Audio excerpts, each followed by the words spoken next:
Saat Bibi Yu mengintervensi kekejaman Xiao An terhadap Xiao Yan yang berusia 6 tahun. Xiao An, suara berat dan dingin, masih belum cukup. 6 tahun kau hidup sebagai benalu di klan ini, dan kau masih berani menatap mataku dengan tatapan seperti itu.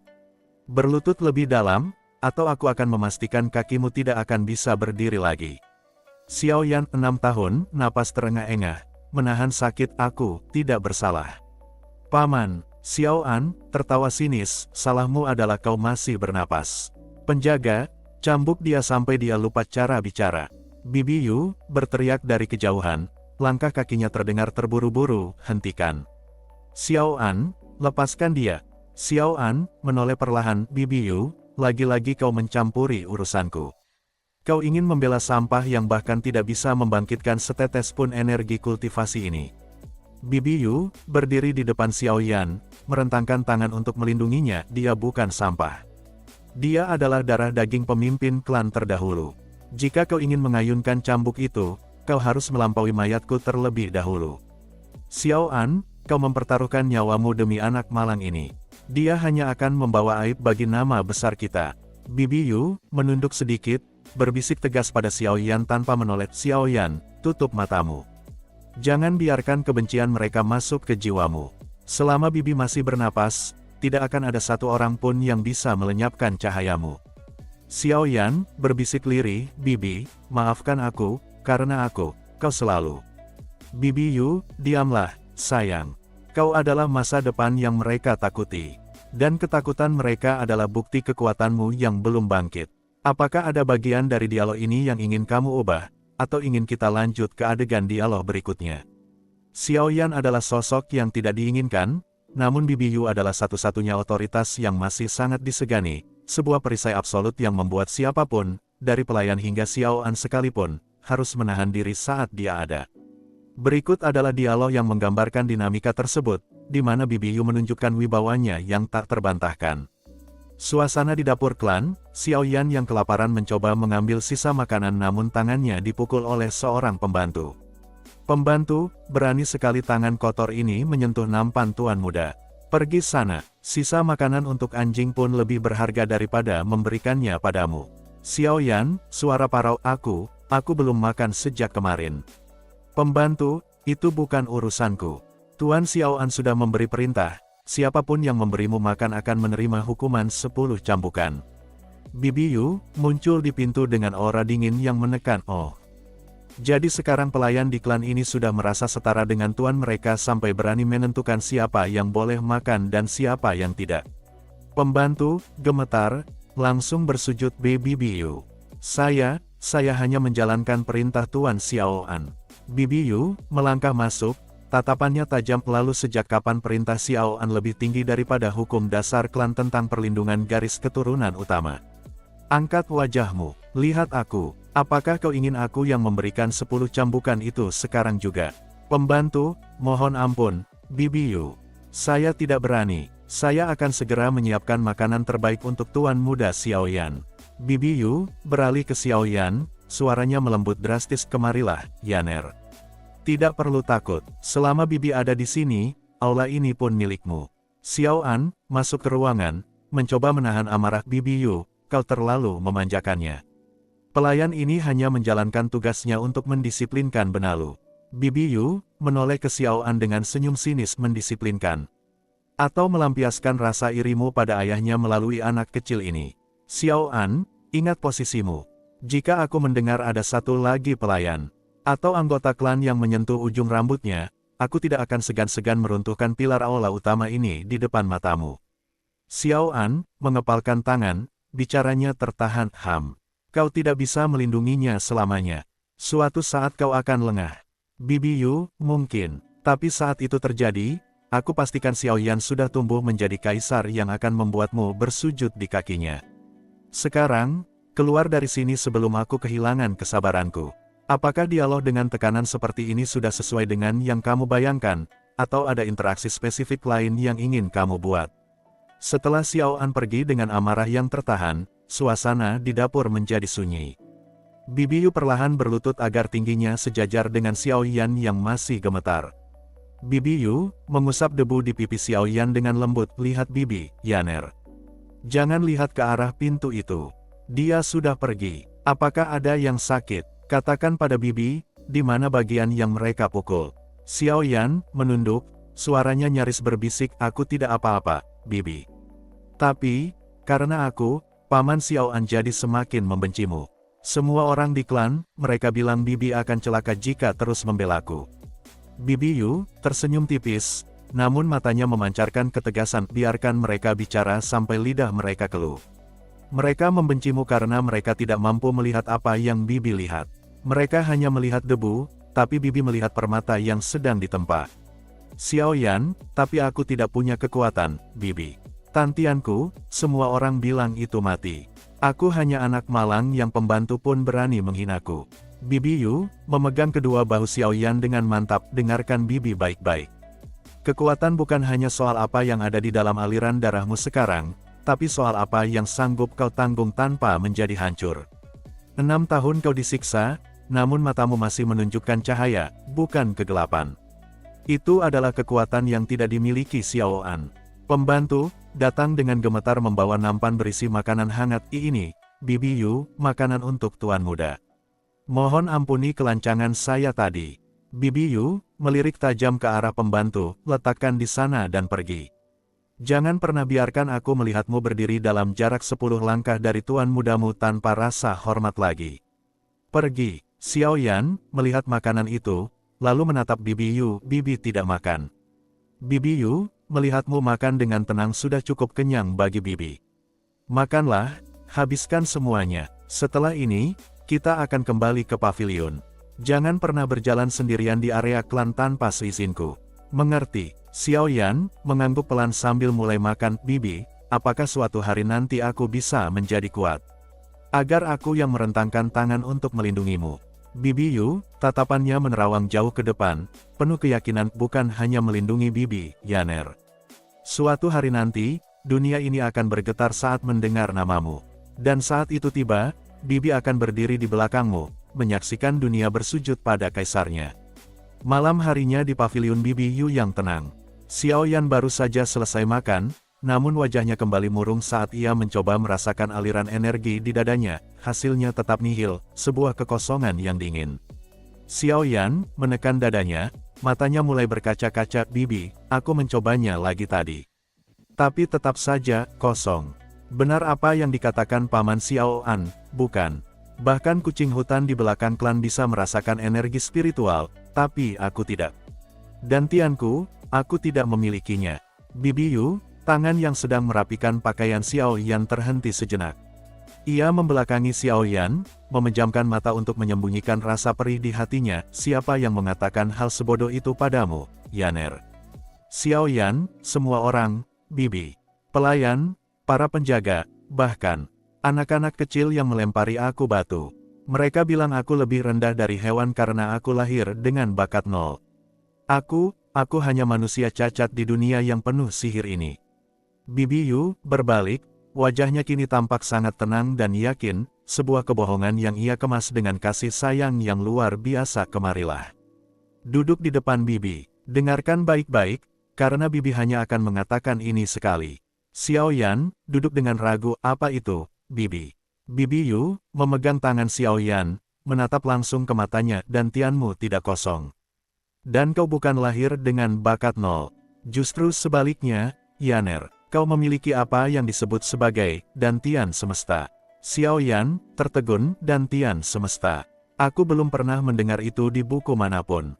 Bibi Yu tersenyum tipis, suaranya sangat meyakinkan. Tentu saja tidak. Itu adalah rahasia kuno yang hanya diketahui oleh garis keturunan kaisar abadi. Dantian orang biasa seperti botol kecil, mudah diisi, tapi mudah penuh. Itulah sebabnya mereka bisa merasakan energi dengan cepat. Xiao Yan, lalu, punyaku. Bibi Yu, dantianmu bukan botol, melainkan samudera yang kering.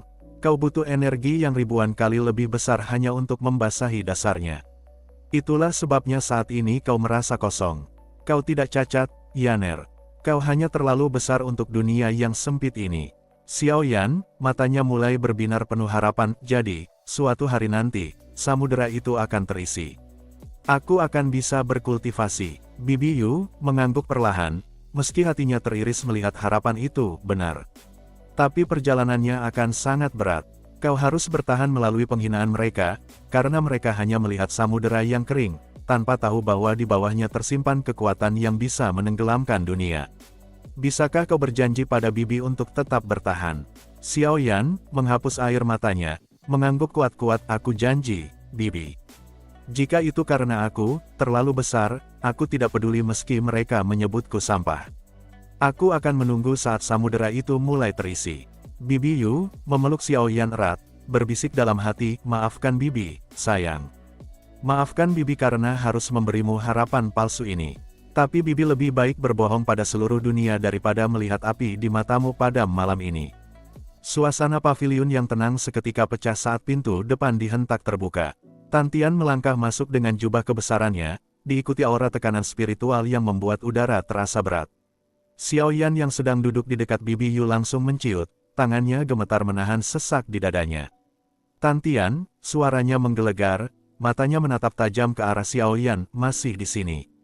Menghabiskan sumber daya klan untuk memberi makan makhluk yang bahkan tidak lebih berguna dari rumput liar di halaman. Bibi Yu berdiri seketika, menempatkan dirinya tepat di depan Xiao Yan, jaga bicaramu, Tantian.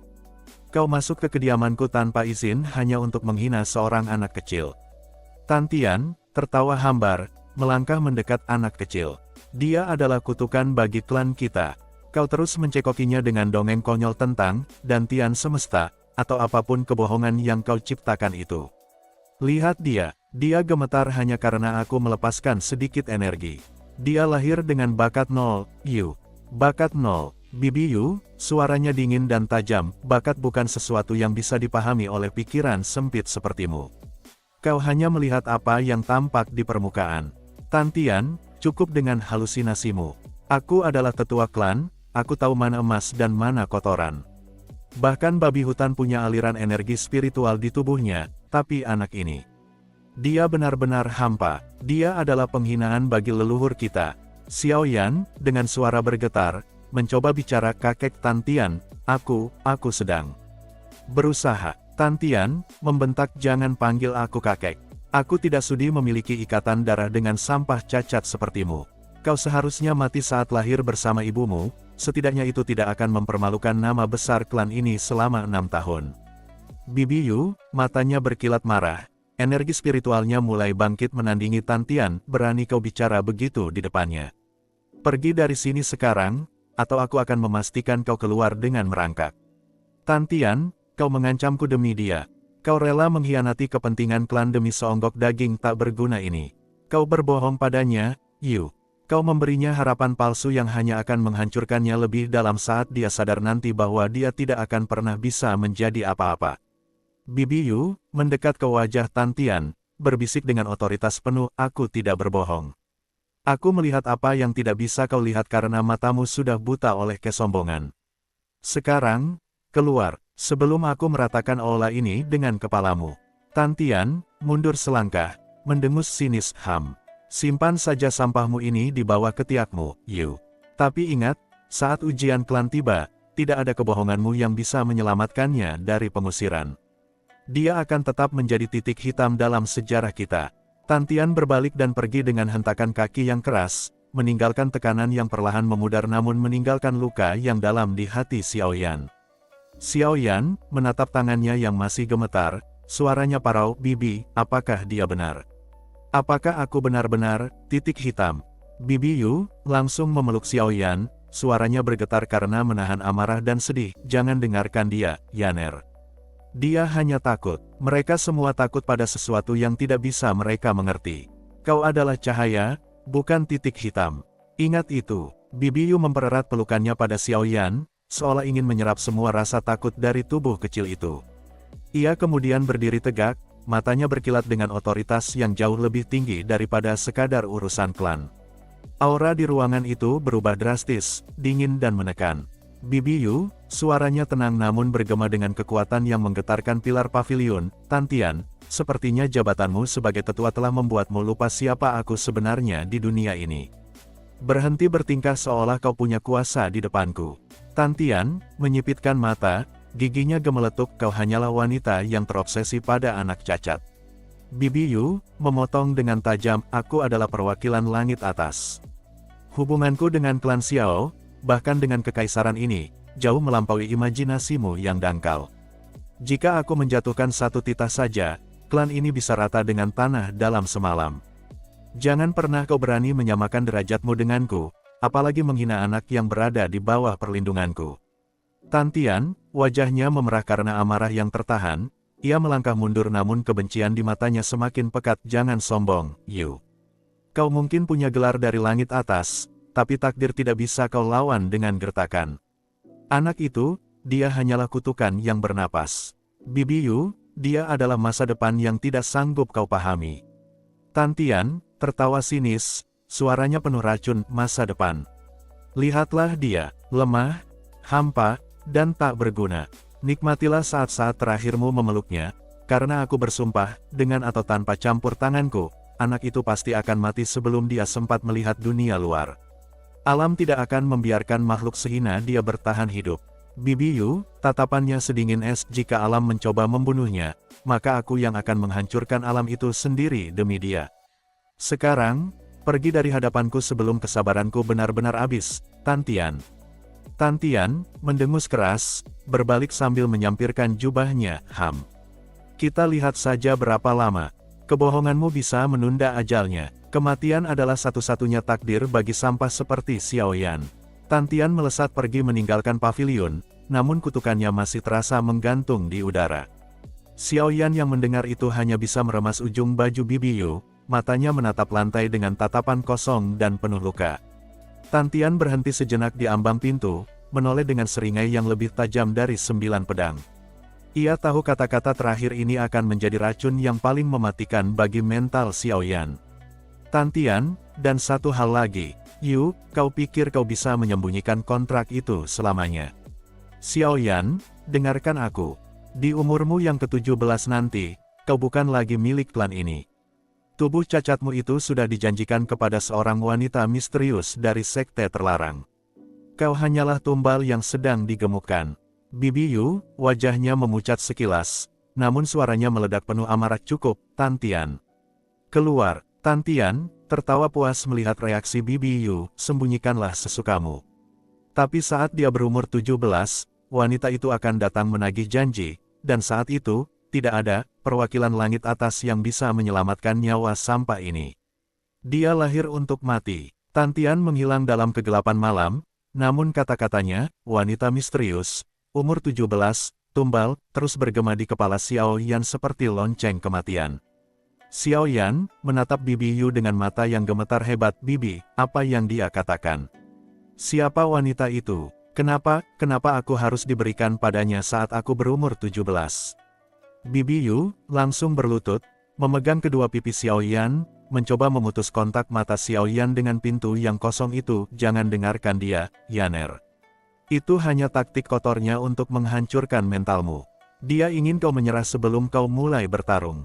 Xiaoyan, tapi dia bilang, aku akan mati. Aku hanyalah tumbal. Apakah itu alasan semua orang membenciku? Karena aku hanya barang yang akan dijual. Bibi Yu menggeleng kuat-kuat, memasang ekspresi paling meyakinkan yang pernah ia buat meskipun hatinya sendiri bergetar. Bohong. Itu adalah kebohongan paling besar yang pernah keluar dari mulutnya. Yaner, dengarkan Bibi. Wanita yang dia maksud, dia bukan pencabut nyawa. Dia adalah utusan dari sekte guru besarmu di masa depan. Xiaoyan tertegun. Guru besarku. Bibi Yu, benar. Karena, dantian semesta-mu itu sangat langka. Hanya wanita itulah yang memiliki kunci untuk membukanya. Dia tidak datang untuk membunuhmu, dia datang untuk menjemputmu menuju puncak dunia. Tan Tian memutarbalikkan fakta karena dia iri. Dia tahu saat umur 17 nanti, kau akan melampaui dia dan seluruh klan ini. Xiaoyan, jadi, aku tidak akan mati. Aku bukan tumbal. Bibi Yu mencium kening Xiaoyan dengan penuh kasih, menyembunyikan matanya yang mulai berkaca-kaca. Tidak, sayang. Kau adalah cahaya yang sedang dijaga. Umur 17 bukan akhir bagimu, tapi awal dari kejayaanmu. Percayalah pada Bibi, bukan pada orang tua jahat itu. Xiao Yan perlahan mulai tenang dalam pelukan Bibi Yu, aku percaya pada Bibi, selalu. Bibi Yu berbisik sangat lirih hingga nyaris tak terdengar, menatap ke arah kegelapan malam. Tidurlah, Yaner. Selama Bibi masih bernapas, takdir berdarah itu tidak akan pernah menyentuhmu. Aku akan melawan langit jika perlu.